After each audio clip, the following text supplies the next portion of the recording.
بغیر نکاح کے آپ زندگی گزاریں گے آپ اولاد سے محروم ہو جائیں گے. بڑھاپے میں آپ بھی تو معذور ہوگے, کون سہارا بنے گا؟ کیا معذور بھائی آپ کا سہارا بنے گا؟ اور پھر گناہ کا بھی تو خطرہ ہے, خدا نہ خواستہ آپ زنا میں پڑ گئے, پھر عورت کو بھی تو ضرورت ہے کہ اس کو کوئی ٹھکانہ دے. اس عورت کا کیا قصور ہے جس سے نکاح کر کے آپ اس کو اپنی بیوی بنا کے سہارا دیں گے؟ ایسی عورتیں پھر بے سہارا ہو جائیں گی. تو اس لیے شریعت تمام چیزوں کو فوکس کرتی ہے, تمام پہلوؤں پہ شریعت کی نظر ہوتی ہے, اس لیے آپ نکاح ضرور کریں. ہاں یہ ضرور ہے کہ جہاں آپ شادی کریں ان کو پہلے بتا دیں, اگر آپ کو یہ خطرہ ہے تو ان کو بتا دیں بھائی میں چھوٹا معذور بھائی ہے, اس کا بچہ بھی ہے, میرے اور بھائی کے درمیان دراڑ مت بننا, میں تمہارے حقوق بھی ادا کروں گا لیکن اس کو بھی اپنے ساتھ رکھوں گا, میں اس کو اکیلا چھوڑ نہیں سکتا. اگر پہلے سے ایسی بات ہو جائے تو بہت اچھی بات ہے. جابر بن عبداللہ رضی اللہ تعالیٰ عنہ نے, صحیح بخاری میں آتا ہے, کسی طلاق یافتہ یا بیوہ سے شادی کی تھی, تو نبی نے فرمایا کہ ہلا بکرن, بیوہ سے یا طلاق یافتہ سے کیوں کی تم نے, تم تو جوان و کواری سے کیوں نہیں کی؟ تو انہوں نے فرمایا یا رسول اللہ میری چھوٹی بہنیں ہیں, تو میں میچور خاتون سے اس لیے نکاح کر رہا ہوں کہ میری بہنوں کو بھی سنبھال لے وہ. تو اس سے پتہ چلتا ہے کہ بھئی نکاح میں پہلے سے بھی ایک چیز ہوتی ہے انسان کے ذہن میں کہ بھئی ایک میچور خاتون گھر میں آئے گی تو چھوٹی بہنوں کو سنبھال لے گی.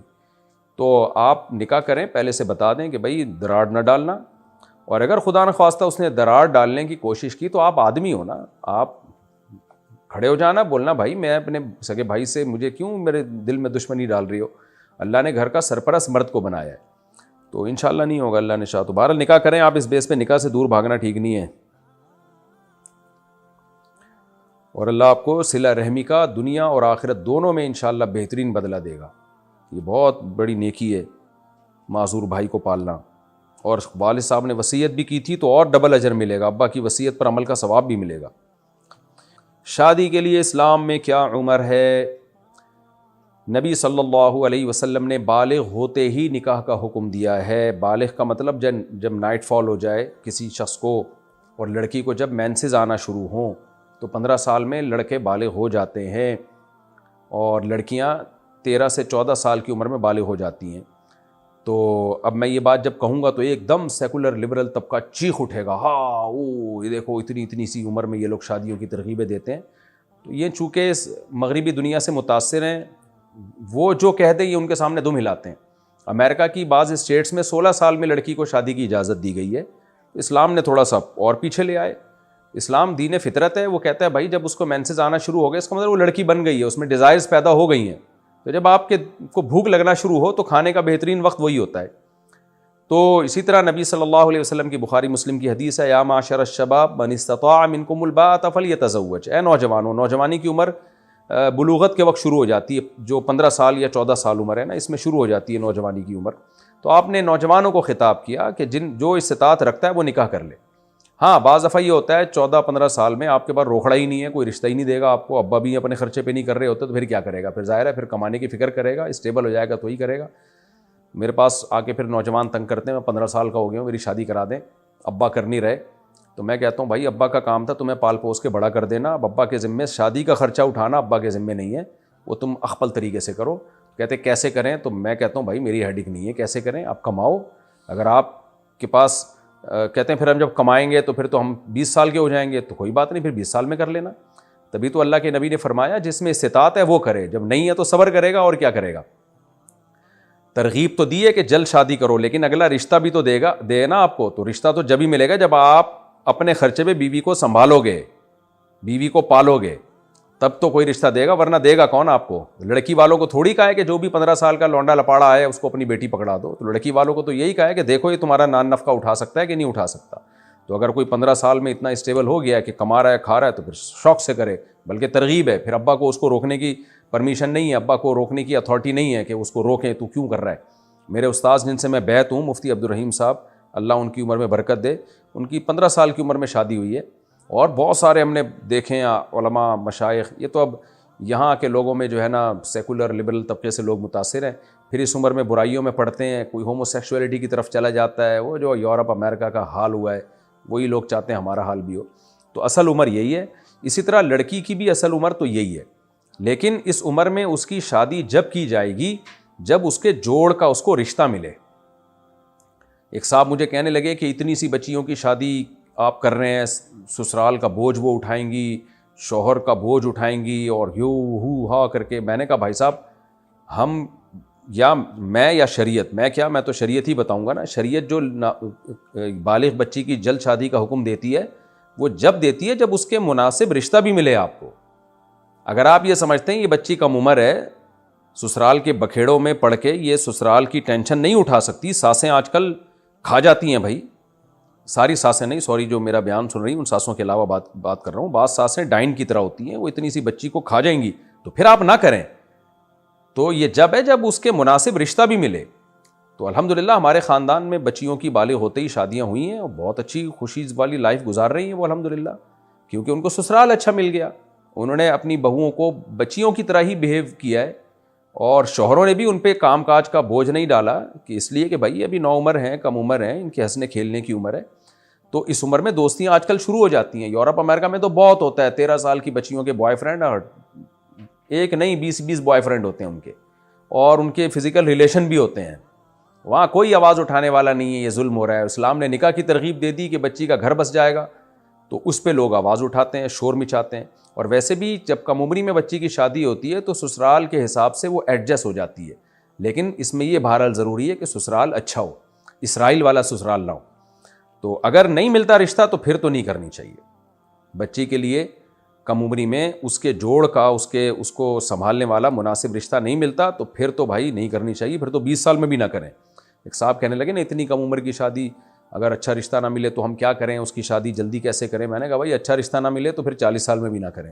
لڑکی کا نکاح جلدی کرنے کی ترغیب اسی صورت میں ہے جب اس کے پیرالل اس کے مناسب رشتہ بھی ملے، اور مناسب رشتے میں ہر چیز دیکھی جاتی ہے کہ یہ اسے سنبھال بھی پائے گا کہ نہیں سنبھال پائے گا. تو اگر مل رہا ہو پھر کر دینی چاہیے. آج تک ایسا ہی ہوتا رہا. میری دادی بتایا کرتی تھی، میری 13 سال میں شادی ہوئی، ماشاءاللہ کتنی اچھی لائف گزاری انہوں نے، اولادیں بھی ہوئیں اور زندگی کو انجوائے کیا. اور 80-85 سال میں ان کا انتقال ہوا. 80 سال کے بعد تو ان کی عمر ہی بڑھنا بند ہو گئی تھی. جب بھی پوچھتے تھے ہم کہتے تھے 80 سال. ہم کہہ رہے تھے اماں ہم آپ سے پتہ نہیں کتنے سالوں سے پوچھ رہے ہیں، 80 ہی کی ہیں آپ. تو ایسی صحتیں تھیں ان لوگوں کی ماشاءاللہ. تو اب ہمیں سارا فطرت سے بغاوت پہ لے جا کے ہمیں برباد کر دی ہے.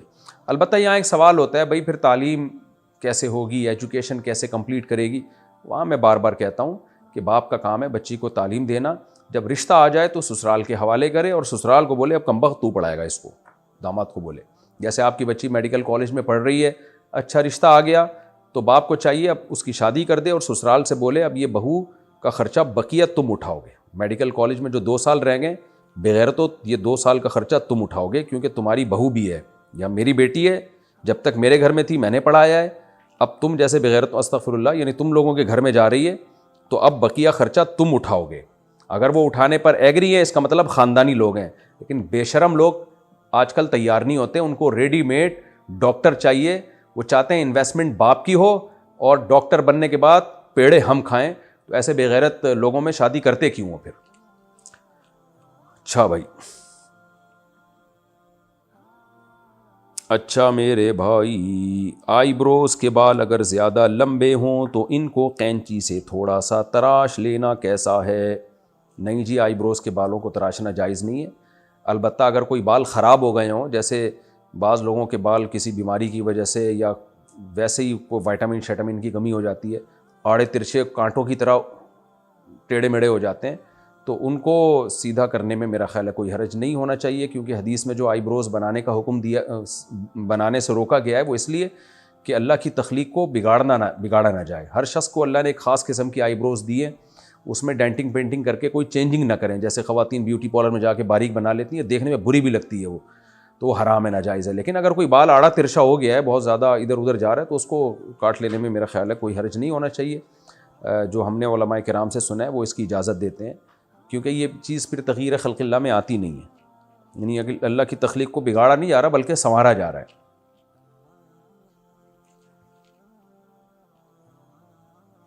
عورت کا ناپاکی کی حالت میں نکاح کے لیے مسجد جانا کیسا ہے، جبکہ اس کا اپنا نکاح ہو؟ جائز نہیں ہے بھائی. ناپاکی کی حالت میں عورت مسجد میں نہیں جا سکتی. اگر نکاح کر رہی ہیں تو اپنے کسی نمائندے کو، وکیل کو بھیج دیں، یا مسجد کے کمرے وغیرہ میں نکاح ان کا انعقاد ہو جائے. یعنی مسجدوں سے متصل کمرے بھی ہوتے ہیں نا، امام کا، مؤذن کا، وہاں نکاح ہو جائے.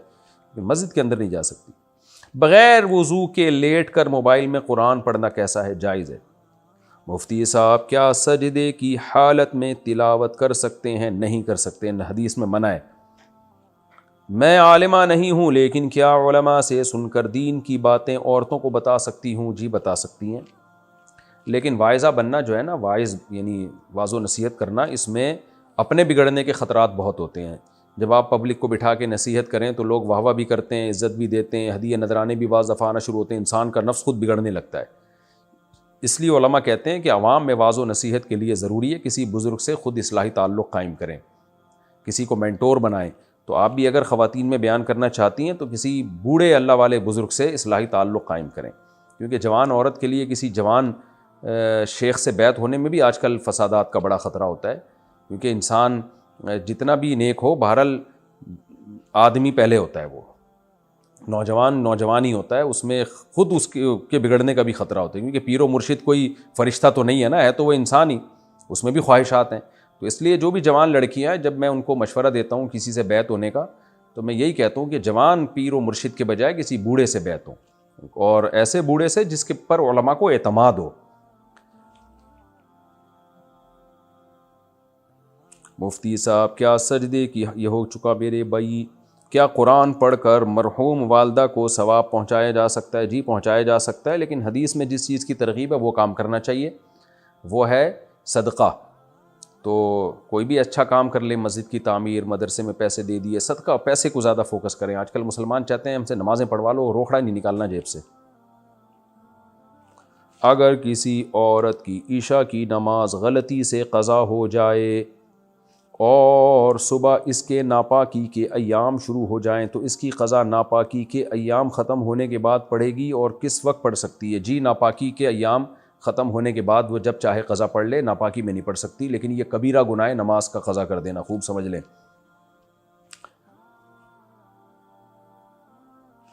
ہم دونوں میاں بیوی بیڈ پر کمبل میں بیٹھے ہوئے ہوتے ہیں اور میں نہ دوپٹے کی دوپٹہ نہیں ہوتا، تو اچانک کبھی میرے سسر اور کبھی میری ساس کمرے میں گھس جاتے ہیں، اللہ ان کو ہدایت دے، بغیر دستک دیے۔ میں اپنے شوہر سے کہتی ہوں کہ مجھے اس سے شرم آتی ہے، آنی بھی چاہیے، تو وہ کہتے ہیں کہ میں اپنے والدین کو کیسے منع کر سکتا ہوں کیونکہ یہ ان کا گھر ہے، میں اپنے شوہر کو کیسے سمجھاؤں؟ آپ اپنے شوہر کو سمجھانے کے بجائے ڈائریکٹ ساس سسر کو سمجھا دیں، محبت سے بولیں انکل ہم کمرے میں بیٹھے ہوتے ہیں، شوہر کے ساتھ میاں بیوی تو بے تکلف ہوتے ہیں، گپیں مار رہے ہوتے ہیں، بے تکلف ہو کے بیٹھے ہوئے ہوتے ہیں، تو ویسے بھی کسی کے کمرے میں جب لڑکا بالغ ہو جائے نا، تو باپ کو بھی نہیں چاہیے کہ وہ دھاڑ کر کے کمرے میں داخل ہو، تو یہ اس کو بھی چاہیے کہ نوک کر کے آئے، قرآن کا حکم ہے، اللہ نے فرمایا کہ جب بھی کہیں جاؤ تو اجازت لے کے جاؤ۔ تو اس لیے اس کو پہلے بتا دیں، ساس سسر کو، ان دونوں کو پہلے آپ محبت سے، پہلے میاں کو بولیں کہ آپ خود ہی بتا دیں، محبت سے سمجھا دیں۔ میاں صاحب نہیں بتا رہے تو آپ بہت ہی رسپیکٹ کے ساتھ کہ سسر صاحب آپ میرے باپ کی طرح ہیں، تو آپ بہت اچھے ہیں، مجھے آپ پہ کوئی شک نہیں ہے، لیکن میرے والد صاحب بھی تھوڑا سا اس کا خیال کیا کرتے تھے کہ جب کمرے میں آتے تھے نوک کر کے آتے تھے، تو آپ بھی تھوڑا سا خیال کر لیا کریں، لیکن خود نہ کہیں، کسی اور سے کہلوا دیں، خود کہیں گے نا تو ایسی جنگ شروع ہوگی کہ ختم ہی نہیں ہوگی کبھی۔ ساس کو یا سسر کو سمجھانا بات ایسے جیسے اونٹ کو رکشے میں بٹھانا، بہرحال یہ غلط ہو رہا ہے، اس کو ختم کریں، یہ بالکل غلط ہے، اور یہ کوئی ساس سسر کا حق نہیں ہے، اور یہ اگر گھر ان کا بھی ہے تو بھی کوئی حق نہیں ہے کہ آپ کسی کے کمرے میں ایسے گھس آئیں، یہ جائز نہیں ہے، اور آپ کا شرم آنا بالکل ٹھیک ہے۔ حیا جن خواتین میں ہوتی ہے ان کو یہ عمل برا لگتا ہے، یہ تو اچھی بات ہے، اللہ نے آپ میں حیا رکھی ہے۔ آج کل تو حیا ہی مارکیٹ سے شارٹ ہوتی جا رہی ہے، نام بس حیا رکھا جا رہا ہے، حیا ہوتی ہے نہیں اندر۔ الحیاء جزء من الایمان، حدیث میں آتا ہے حیا ایمان کا حصہ ہے، تو شرم و حیا ہونی چاہیے، ہم کوئی انگریز تھوڑی ہیں۔ میں نے اچھا بھائی صاحب آج سارے الٹے مسائل کو میرے بھائی، یہ صاحب کہہ رہے ہیں کہ جی مجھے ہینڈ پریکٹس کی عادت تھی، مجھے نہیں پتا تھا کہ یہ گناہ ہے، پھر میں نے آپ کی ویڈیو دیکھی، بعد میں نے توبہ کر لی، تو کیا مجھے گناہ گار مانا جائے گا؟ مجھے کیا کرنا ہوگا؟ بھائی آپ نے توبہ کر لی، اللہ سے گڑ گڑا کے بس بھول جائیں اس گناہ کو۔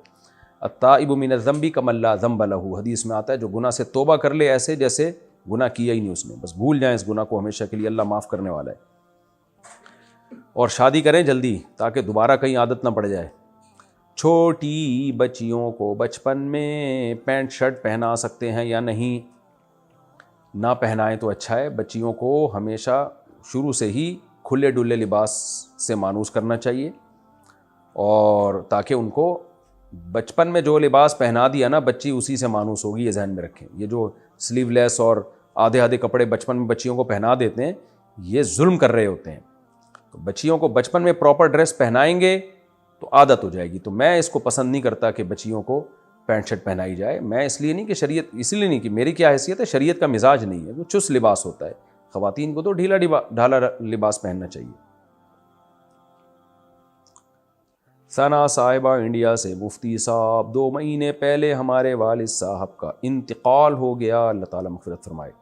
ہمیں ان کی بہت یاد آتی ہے, رونا آتا ہے. لوگ کہتے ہیں رونے سے تمہارے والد صاحب گناہ گار ہوں گے, تو کیا ہم رو سکتے ہیں یا نہیں رو سکتے ہیں؟ بھائی چیخنے چلانے سے گناہ ہوتا ہے؟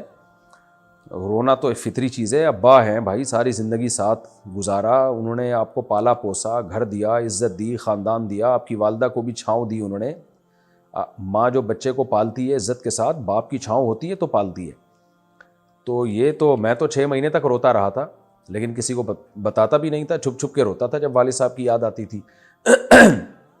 اس کے بعد بھی روتا رہا 6 مہینے, تو بہت زیادہ یاد آتی تھی. یہ تو نیچرل ہے. البتہ بس خود سے غم بڑھانا شریعت میں اچھا نہیں ہے. یہ سوچ کے صبر کریں بھائی سب نے جانا ہے, ایمان پر موت ہوئی ہے, اعمال پہ موت ہوئی ہے, جو تھوڑی بہت کوتاہیاں ہوئی ہیں تو ہمیں اللہ نے توبہ کا آپشن دیا ہے, ہم توبہ کریں گے ان کے لیے, مغفرت کی دعا کریں گے ان کے لیے. تو اس طرح سے کرتے رہیں تو انشاءاللہ کوئی گناہ نہیں ہوگا. ہاں چیخنا چلانا ہر وقت, دکھڑے اب ہے یہ میرے ابا مر گئے, بھائی میرے ابا یہ ہو گئے, ہر وقت غم پیش کرتے رہنا, یہ برا عمل ہے.